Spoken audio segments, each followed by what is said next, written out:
माता के जय श्री राम, जय श्री राम, জয় শ্রীরাম। অনেকে বলছেন না কি হলো, জোরে বলুন একবার জয় শ্রী রাম। জয় শ্রীরাম যদি ভুলে যাবেন আবার সেই দিনের এখানে জিহাদিরা এসে আপনার উপরে হামলা করবে। এই জন্য জয় শ্রীরাম যত বেশি জোরে বলবেন জিহাদিরা তত দূরে থাকবে, ঠিক কিনা? তাহলে বলি আবার জয় শ্রীরাম। এই হলো মঞ্চে সমস্ত নেতৃবৃন্দ সাংস্কৃতিক অনুষ্ঠানে আনন্দ নিচ্ছেন। মাঝখানে আমরা ভিলেন হয়ে পৌঁছে গেলাম এখানে।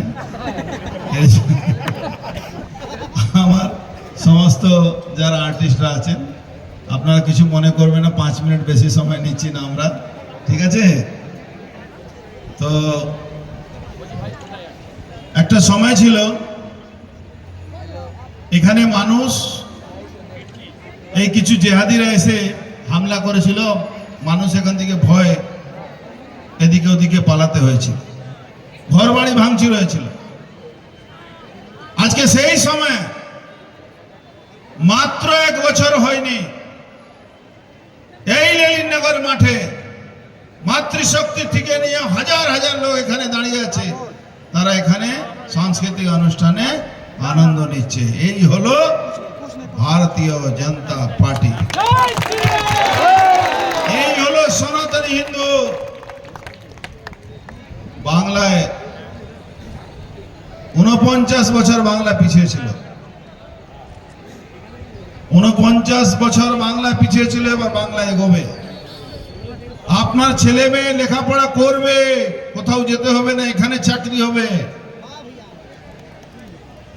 এটা কোনো রাজনৈতিক বক্তব্য দিচ্ছি না আমি, ভোট হয়ে গেছে, কিন্তু যে কথা বলেছিলাম আমরা সেই কথা কাজ করব। অন্নপূর্ণা ভান্ডার শুরু হয়ে গেছে, অনেকে পেয়ে গেছেন টাকা, 3800 লোক পেয়ে গেছে। কন্টিনিউয়াস প্রসেস আয়ুষ্মান ভারত 5 লক্ষ টাকা সাহায্য ট্রিটমেন্টের জন্য পাবেন, ছেলেমেয়ের চাকরি হবে। পৌরসভা ভোট রিজাইন দিয়ে পালিয়ে গেছে চোররা।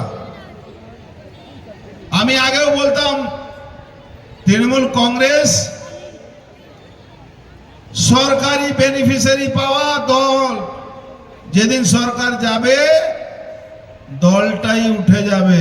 এই তৃণমূল কংগ্রেস দেখুন উঠে গেছে, কোনো দলই বাঁচি নেই, কাউন্সিলর পালাচ্ছে, এমএলএ পালাচ্ছে, তৃণমূল কংগ্রেসের নাম নেওয়া লোক থাকবে না। এখনো যারা ভাবছেন কিছু রক্তবীজ কিছু চোর ডাকাতরা আছে, এই এলাকাও কিছু আছে, কিছু আশেপাশে আছে, এই সব লোকগুলোকে বলছি অনেক অত্যাচার করেছো, সবটাই এখানে হিসাব দিয়ে যেতে হবে। অনেক লুট করেছো, সব এখানে হিসাব দিয়ে যেতে হবে। মানুষ জনগণ যখন হিসাব নিতে শুরু করে তখন কোনো জবাব থাকে না। এবার মানুষ হিসাব করতে শুরু করেছে, দেখছেন তো রোজ কাউন্সিলরকে পুলিশ ধরে নিয়ে যাচ্ছে তোলাবাজি কেসে, পিছন থেকে পাবলিক ডিম মারছে। অভিষেক ব্যানার্জি যাচ্ছে, ডিম মারছে পাবলিক, বিজেপি না পাবলিক মারছে। আর মমতা ব্যানার্জি বলছেন ডিমের চোটে অভিষেক ব্যানার্জি ব্রেন স্ট্রোক হয়ে গেছে। ডিমের চোটে ব্রেন স্ট্রোক হয়? ডিমের চোটে ব্রেন স্ট্রোক হয় না।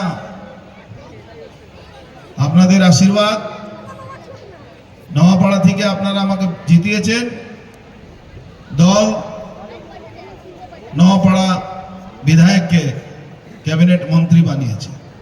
দায়িত্ব অনেক বেশি, এই দায়িত্বটা পালন করার আমার কর্তব্য, সেই দায়িত্ব পালন হবে। অপরাধী যারা আছে, ওই যে কি ছিল যারা হিরোইন ফিরোইন বিক্রি করত, আমি সব প্রশাসনকে বলেছি হিরোইন গাঁজা এই যে স্কুলের সামনে বিক্রি হতো, কলেজের সামনে ছেলেদেরকে সর্বনাশ করা হতো, এদেরকে বাংলা ছাড়া করুন, ভোটার লিস্ট থেকে নাম বাদ দিন। এরা কিন্তু এখানে থাকতে পারবে না। যারা এই ধরনের অপরাধ করবে, নতুন জেনারেশনকে তারা শেষ করবে। পশ্চিম বাংলা আবার সোনার বাংলা হবে। পশ্চিম বাংলাকে আমরা সোনার বাংলা বানাবো। মাননীয় মুখ্যমন্ত্রী শুভেন্দু অধিকারী এই মাঠে জায়গা পাননি, দেওয়া হয়নি। পাশে মাঠে মিটিং করতে হয়েছিল, মনে আছে তো? ওনাকে এখানে নিয়ে আসবো আমি। এখানে আবার এই লেলিন নগরে মানুষ ওনার কথা শুনবে। এই লড়াইতে আপনারা সহযোগিতা করেছেন। ভারতীয় জনতা পার্টিকে 208টা সিট জিতিয়েছেন।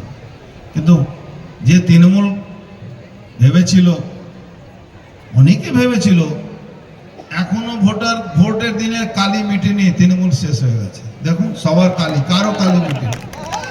দেখছেন তো, এখনো কালি মিটেনি, তৃণমূল শেষ হয়ে গেছে। এখনো যারা ওই চোর চোরটা ডাকাত যারা তোলাবাজি করেছেন, দয়া করে যার টাকা নিয়েছেন, যার সম্পত্তি নিয়েছেন, তাকে ফেরত দিয়ে দিন, নালে কিন্তু মুশকিল আছে ভাই। মানুষ যখন জবাব চাইবে, আমারও কিছু করা থাকবে না, প্রশাসনও কিছু করা থাকবে না। আমরা প্রশাসনকেও সহযোগিতা করছি, কিন্তু একটা কথা বলছি, এরকম তোলাবাজ যারা কারো জমি দখল করে ফ্ল্যাট করছে, প্রমোটারি করছে, লোকের জমি দখল করে নিয়েছে, 10 টাকা জিনিস 2 টাকা দিয়ে দখলে নিয়ে নিয়েছে তৃণমূল জামানা, তখনকার চেয়ারম্যান কাউন্সিলরদের সাহায্য নিয়ে, তাদেরকে বলছি তারা ইমিডিয়েট এই সবগুলো ফেরত দিতে হবে, নালে কিন্তু এই গারুলিয়া মানুষ, নোয়াপাড়া মানুষ কিন্তু ক্ষমা করবে না। চলুন, অনেক কথা হবে, আজকে একটু আনন্দ করা যায়। আমরা মাঝখানে ডিস্টার্ব করলাম আপনাদেরকে, ক্ষমা চাইছি। জয় শ্রীরাম, ভারত মাতা কি।